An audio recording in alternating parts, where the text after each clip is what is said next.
욥기 37장.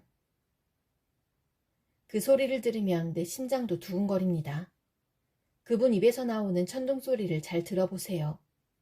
온 천지에 번개를 보내어 땅끝까지 화나게 하시고 그 후에 천둥 소리는 우르릉거리고 그분의 위엄 있는 목소리가 우렁차게 울려 퍼집니다.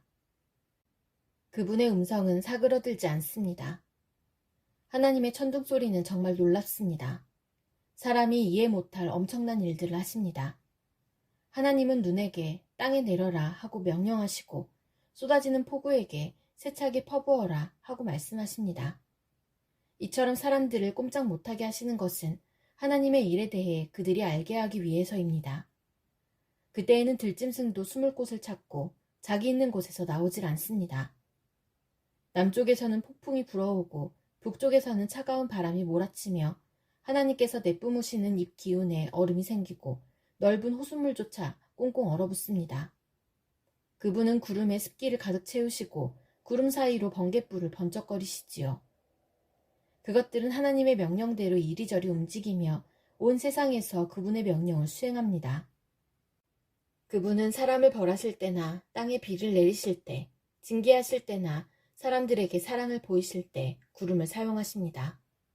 욥 어르신, 가만히 하나님의 기이한 일들을 한번 생각해 보십시오.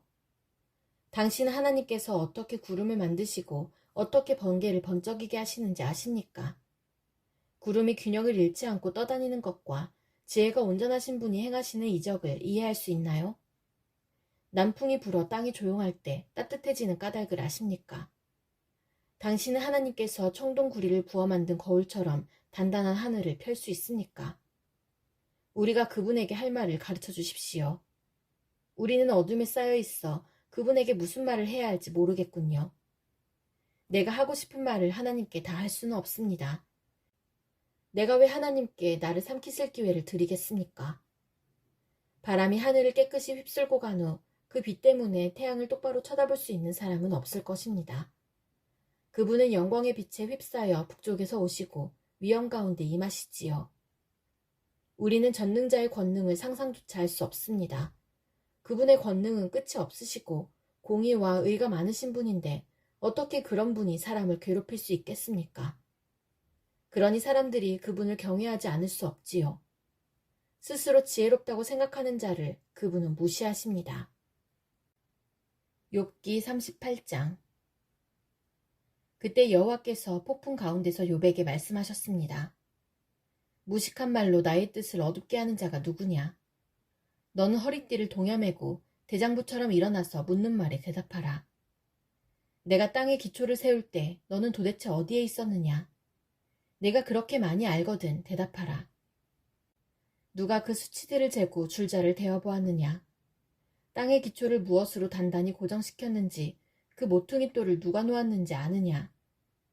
그때의 새벽별들이 노래하였고 모든 천사들이 흥에 겨워 소리를 질렀다. 바닷물이 태를 열고 나오는 아기처럼 넘쳐 흐를 때 바다가 넘치지 못하도록 한계를 정해놓은 자가 누구냐? 그때 나는 구름으로 바다를 덮고 짙은 어둠으로 그것을 둘러쌌으며 바다의 경계를 지었고 그것에 문빗장과 문을 달았다. 그때 나는 바다를 향하여 너는 여기까지만 오고 더 이상 넘치지 마라. 너 교만한 파도야 멈추어라 하고 명령했다. 내가 태어난 이후부터 한 번이라도 아침에게 명령하여 동을 트게 한 적 있었느냐? 그래서 새벽이 땅의 끝까지 빛을 비추어 악을 행하는 자를 멈추게 한 적이 있느냐? 해가 비춰진 땅이 도장 찍힌 진흙처럼 생겨나고 그 모양이 주름진 옷과 같이 되었다. 악인들에게 빛을 주지 않고 그 치켜든 팔을 꺾을 수 있느냐? 너는 바다의 샘에 가본 적이 있느냐? 깊은 바다 계곡을 걸어다녀 본 적이 있느냐? 죽음의 문이 내게 나타난 적이 있느냐? 죽음의 그림자가 있는 문들을 본 적이 있느냐? 너는 지구의 구석구석을 다 알고 있느냐? 알거든 대답하여라. 빛이 어디에서 오고 어둠이 어디로 가는지 아느냐?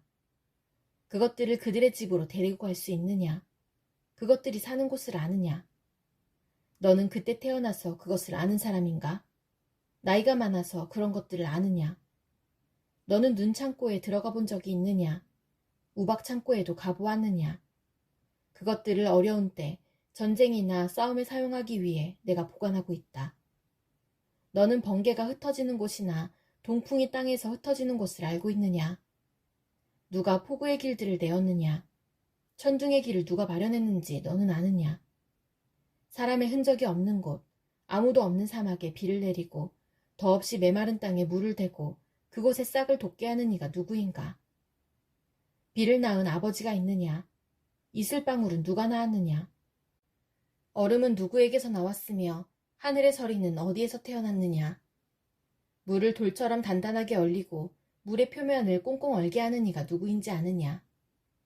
너는 묘성을 한데 묶고 오리온 별자리의 고리를 풀 수 있느냐? 내가 별무리를 계절에 따라 이끌어내고 큰 곰자리, 작은 곰자리 별무리를 인도할 수 있느냐?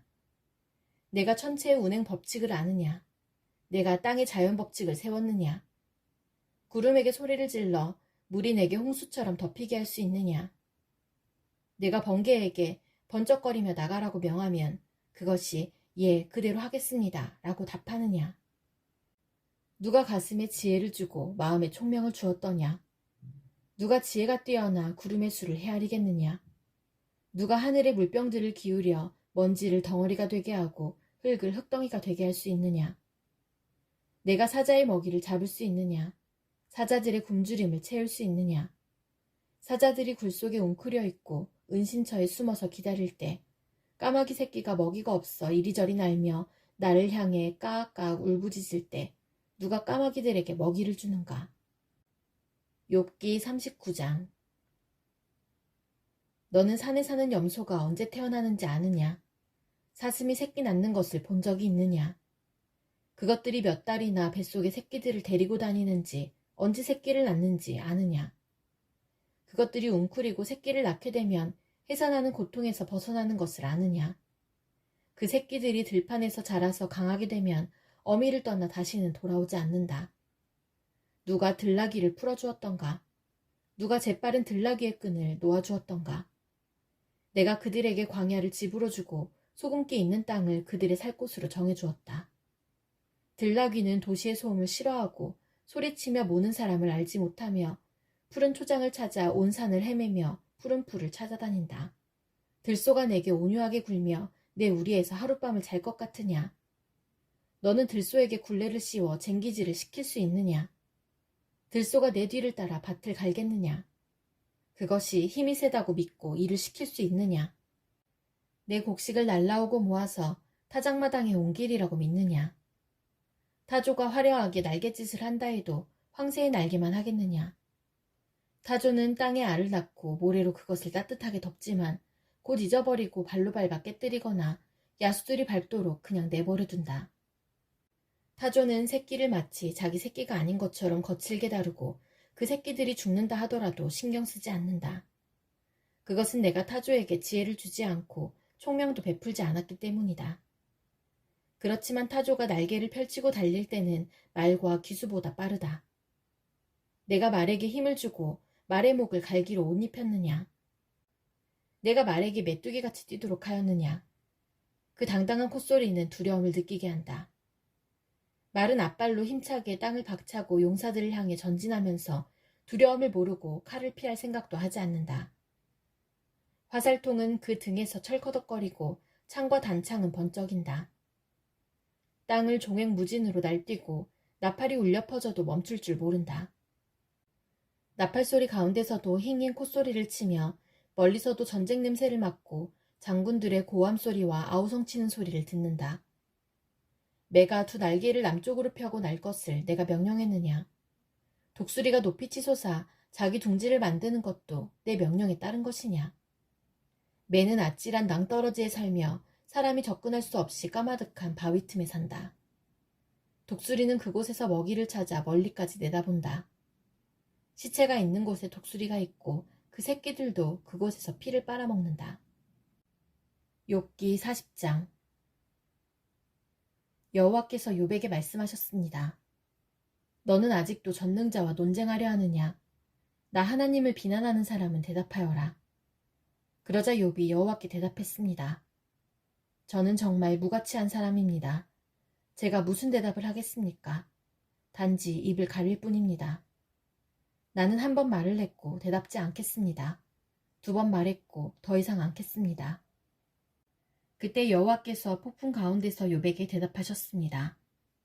너는 대장부처럼 허리를 동여매고 묻는 말에 대답하여라. 내가 내 판단을 무시하여 자신을 옳게 여기고 나를 비난하느냐? 내가 하나님처럼 강하단 말이냐? 내 목소리가 천둥 같단 말이냐? 그렇다면 너는 이제 위엄과 탁월함으로 단장하고 영광과 위엄으로 옷을 입어라. 그리고 내 분노를 터뜨려 보아라. 거만한 자들을 모조리 낮추어 보아라. 교만한 자들을 찾아서 겸손하게 굴복시키고 악인들을 그 자리에서 짓밟아 보아라. 그들을 모두 흙 속에 묻어 저들의 얼굴을 무덤에 묻어라. 그렇게 하면 나도 내 힘이 너를 구원할 수 있다고 인정하겠다. 저 하마를 한번 살펴보아라. 내가 너를 만들 때 함께 만든 것이다. 그것은 황소처럼 풀을 먹는다. 그의 허리 힘이 얼마나 센지 보아라. 그 백가죽에 뻗치는 힘살을 주목해 보아라. 백향목처럼 꼬리를 치는 저 모습과 힘줄이 얽힌 저 허벅지 근육을 보아라. 그 뼈들은 청동강같이 단단하고 갈비뼈는 무쇠 막대기 같구나. 그것은 내가 창조한 작품 중 가장 위험한 것이다. 그것을 만든 나도 칼을 가져야 그것에게 접근할 수 있다.